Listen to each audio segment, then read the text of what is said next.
There's a concept of trial closing. So trial closing is sort of like a test close. You're not directly closing the sale or asking for the business, but you're checking in with the prospect. You're sort of checking in to see where the prospect is, what they're thinking. And so here are some examples of questions that you can ask to trial close.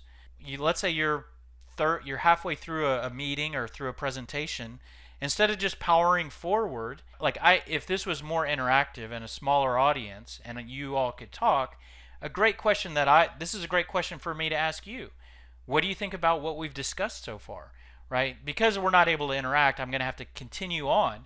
But maybe you all are completely disagreeing with what I'm talking about here. And so it's really powerful when you're giving a presentation to say, hey, what do you think about this?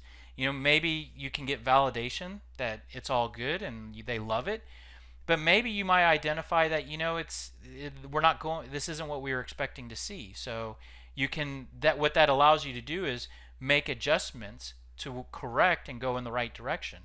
So that could either be during a meeting or during a sales cycle, or that's valuable information. So you might show something that's a great feature. You can see how that might help a customer, but how would that feature help you? Or is this something you could see your employees using?